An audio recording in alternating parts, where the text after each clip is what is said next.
I think about these characters every day, and they're like some of my favorite people, and they are not even real people, so. And it goes a little something like...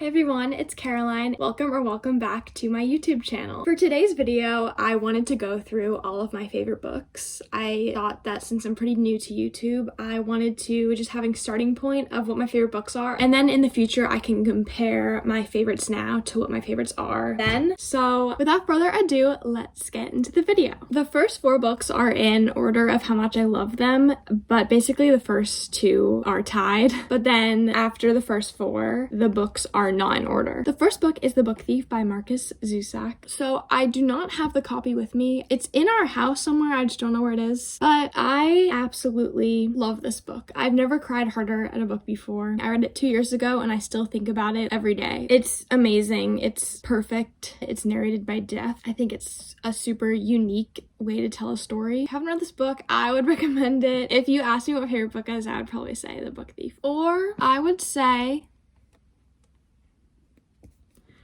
The Infernal Devices by Cassandra Clare. This series has my favorite book characters of all time. If you ask me what my favorite book characters are, I would say Will Herondale, Tessa Gray, and Jem Carstairs. And I think about these characters every day, and they're like some of my favorite people, and they are not even real people. So that is my life. I just love everything about this book. I think that I find so much comfort now in like rereading these scenes. Even though I read the book first in March, I can't wait to reread the books now. I love this trilogy with all my heart, and like these characters are just my favorite. I sobbed for like days after reading Clockwork Princess, and I still have not fully recovered. So The Infernal Devices are tied with The Book Thief basically for my favorite book of all time. And then my like third favorite book would be, or books would be, The Six of Crows duology by Leigh Bardugo. And it's kind of the same as The Infernal Devices, where these characters are some of my favorites ever. I love all the crows and I love the found family in this book, and I think that along with The Infernal Devices, it's very comforting to think about these characters and the found family. I love everything about this book, and I love the Grishaverse in general, and so these are also contenders for like my favorite book of all time, just behind The Book Thief and The Infernal Devices. Next, 4th on my list of favorites is Better Than the Movies by Lynn Painter. I adore this book. I think that it is the book for lovers of books and rom-coms and Taylor Swift. I just think that this book is amazing. It's perfect. The Taylor Swift references, the book and movie references, I just love all of it. I was smiling, laughing, giggling while I read this. I adore this book.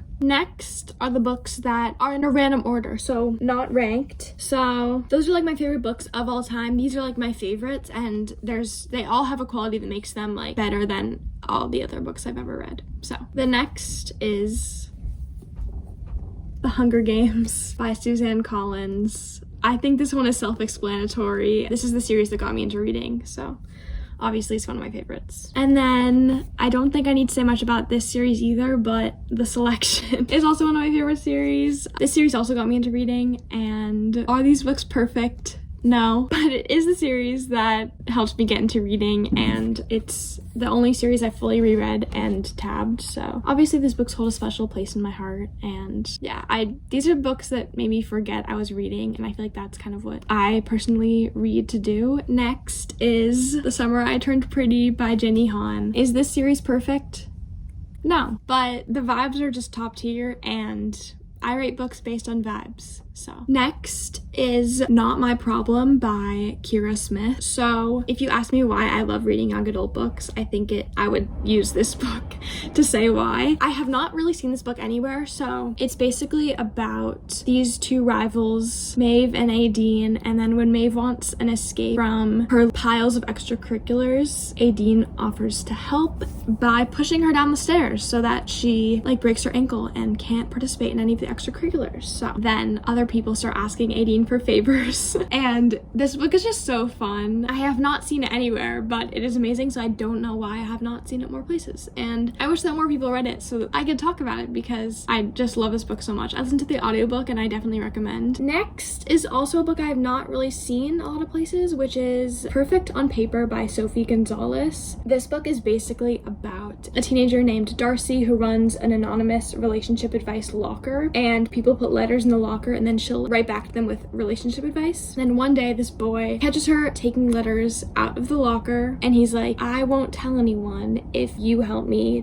to get back with my ex. It is again a perfect young adult book. It is amazing and I absolutely loved it, so read it if you haven't. Next we have Red by and Royal Blue by Casey McQuiston. I just loved this book when I read it. It's like a book that had me literally laughing out loud. I teared up, I smiled. This book took me through all the emotions and it is amazing. And I absolutely adore Casey McQuiston's writing style. This book is just perfect and amazing. So next is another series, and it is The Inheritance Games by Jennifer Lynn Barnes. It's about Avery Grams, who finds out that she has inherited everything that Tobias Hawthorne owns, basically. He's a billionaire and she does not know why she's inherited all this stuff, so she's like, go live in his house, and it's just a lot of fun. It takes place in a mansion with a bunch of like secret passageways. It's just such a fun book with a little bit of romance, and I just absolutely love the Hawthorne brothers. I just love like the general vibes of the book. It feels like such perfect like fall mystery book. The next book is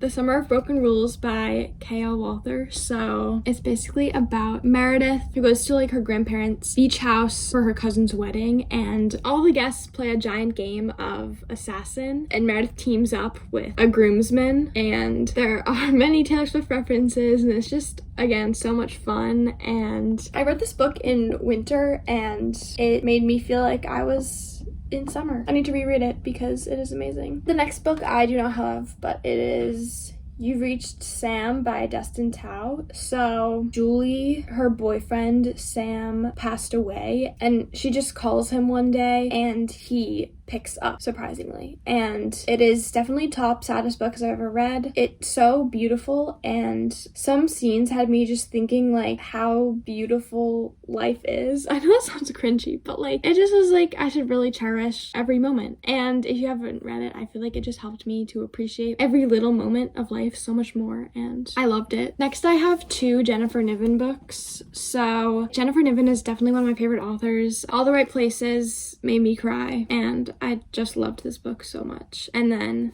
Breathless also made me cry. The main character is a writer, and I love main characters who are writers, you know. And this has the best full circle moment in the entire history of full circle moments. And then the last book is A Gamut Better by Christine Riccio. The first sentence of this book is, I am leaving the country because I have no friends. So I was like, okay, obviously I love this book. The main character, Shane, is me, and I am Shane. I've never related to a book character more, and I love this book. I love all these books. So these are my favorite. These are my favorite books of all time. If you disagree with me, that is okay. We all have our own opinions. Obviously, some of these books are not perfect. So I hope you enjoyed this video, and I hope that this year I'll definitely add some more to my favorite shelf. I'm currently reading a book right now that I'm like, might have favorite potential. Yeah, so I hope you enjoyed this video, and thank you so much for watching, and I will see you in my next video. Bye!